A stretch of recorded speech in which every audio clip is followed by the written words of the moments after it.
Il l'appelait le grand libérateur.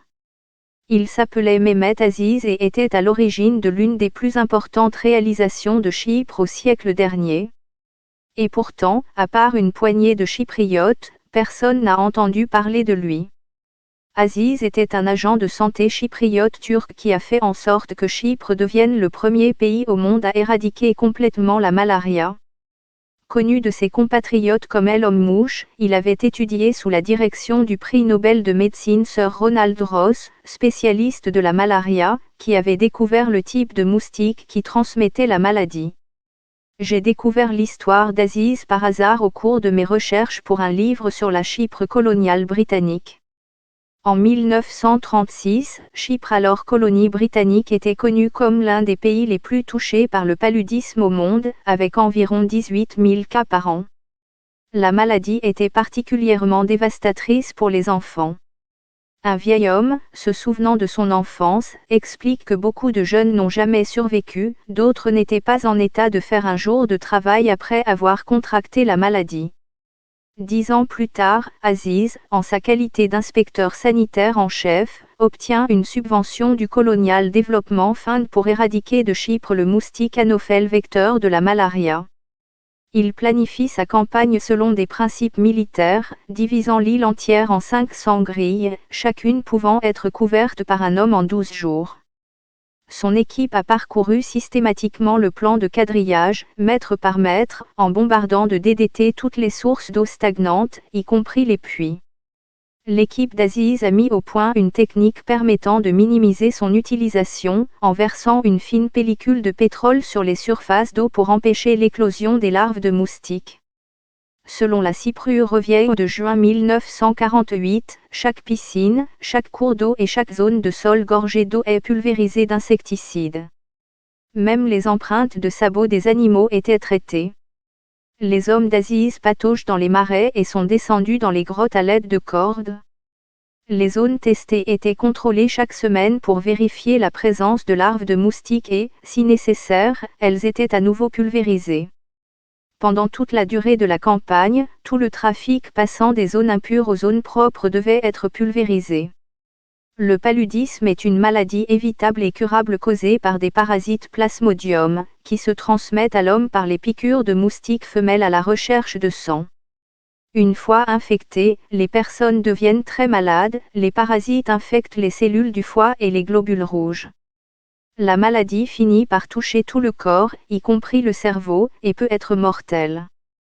En 2019, on a recensé 229 millions de cas dans le monde et environ 409 000 décès, dont 2 tiers d'enfants. Turkan, la fille d'Aziz, se souvient de l'uniforme officiel d'inspecteur sanitaire de style militaire de son père, avec épaulettes et chevrons. Elle se souvient également des pique-niques d'enfance passés à le suivre dans les lits de rivières asséchées, alors qu'il cherchait inlassablement des sources d'infiltration d'eau. Un spécialiste américain de la malaria a rejoint Aziz lors d'une visite dans un village chypriote où 72% des enfants présentaient des signes d'infection par le paludisme. Aziz, note-t-il, était habile à trouver des échelles et à fouiller les hauts plafonds pour trouver des colonies de moustiques, pour finalement en découvrir un bon lot sur les murs humides des bains publics du village. Il a fallu un peu plus de 3 ans. En février 1950, Chypre était le premier pays au monde exempt de malaria. Aziz lui-même a été salué par le London News Chronicle comme le grand libérateur, tandis que ses collègues chypriotes grecs et turcs étaient décrits comme des combattants de première ligne dans la bataille contre la malaria. Il est décoré de l'ordre de l'Empire britannique et applaudi par le secrétaire d'État aux colonies pour avoir gagné la renommée des médecins et des scientifiques du monde entier. Une fois sa mission d'éradication du paludisme achevée, Aziz poursuit sa tâche d'inspecteur sanitaire en chef, mène de nombreuses campagnes d'éducation sanitaire sur les maladies infectieuses telles que la typhoïde et la tuberculose, et donne des conférences dans les universités de la Méditerranée orientale. Mais son succès ne lui a pas assuré une gloire durable. Ce qui rend son histoire particulièrement intéressante, ce n'est pas tant sa réussite remarquable que la manière dont elle a été complètement effacée de l'histoire d'une nation. La raison en est l'histoire d'une petite île déchirée par une vicieuse lutte pour l'indépendance, puis par des luttes intestines. La fin de la Seconde Guerre mondiale, au cours de laquelle de nombreux Chypriotes ont combattu avec courage, ainsi que l'élection d'un gouvernement travailliste au Royaume-Uni, ont fait naître l'espoir que l'île pourrait bientôt se débarrasser de la domination coloniale. Malheureusement pour Chypre, l'agitation dans d'autres parties du Moyen-Orient a fait que le porte-avions insubmersible de la Grande-Bretagne est devenu plus important que jamais sur le plan stratégique. Les Britanniques n'allaient pas partir facilement. En 1955, 5 ans après le succès retentissant d'Aziz, la frustration des Chypriotes face à l'intransigeance britannique éclate en une lutte violente. Si l'île a finalement obtenu son indépendance de la Grande-Bretagne en 1960, elle s'est de plus en plus fragmentée selon des critères ethniques, religieux et politiques, et l'histoire de Mehmet Aziz est passée inaperçue. Chypre est divisée depuis 1974, lorsque la Turquie a envahi le nord de l'île en réponse à un coup d'État soutenu par la junte militaire alors au pouvoir en Grèce. Depuis lors, le tiers nord est principalement habité par des Chypriotes turcs et les 2 tiers sud par des Chypriotes grecs. Cette division a laissé peu de place à la commémoration et encore moins à la célébration d'un personnage comme Mehmet Aziz.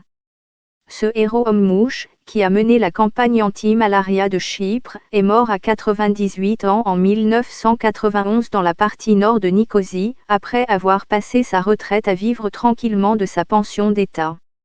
Il a été enterré sans cérémonie officielle. La réhabilitation d'Aziz, par les Chypriotes turcs comme par les Chypriotes grecs, pourrait constituer un petit pas vers une autre histoire nationale de Chypre. Tabitha Morgan est l'auteur de Sweet and Bitter Island, une histoire des Britanniques à Chypre 1878-1960. Juillet 1878, arrivée des Britanniques, qui ont obtenu de la porte ottomane le droit d'occuper et d'administrer le territoire. Mai 1925, Chypre devient une colonie de la couronne. Avril 1955, l'OKA, Organisation des combattants chypriotes, lance une campagne de guérilla pour mettre fin à la domination britannique sur l'île et unir Chypre à la Grèce. Août 1960, Chypre devient indépendante de la Grande-Bretagne. En vertu d'une constitution élaborée, le président, l'archevêque Makarios, est choisi parmi la communauté chypriote grecque. Son adjoint, le docteur Fazil K.C.K., est un chypriote turc. Décembre 1963, le Noël sanglant, des violences intercommunautaires éclatent à l'annonce d'un projet de changement constitutionnel. Les chypriotes turcs se réfugient dans des enclaves militarisées à travers l'île. Juillet 1974, la junte militaire grecque lance un coup d'État de courte durée à Chypre, forçant Makarios à fuir. En réponse, la Turquie lance une invasion militaire. Chypre est effectivement divisée, avec une zone tampon sous l'égide des Nations Unies traversant l'île d'Aix en ouest. Environ 150 000 Chypriotes grecs fuient vers la partie sud de l'île.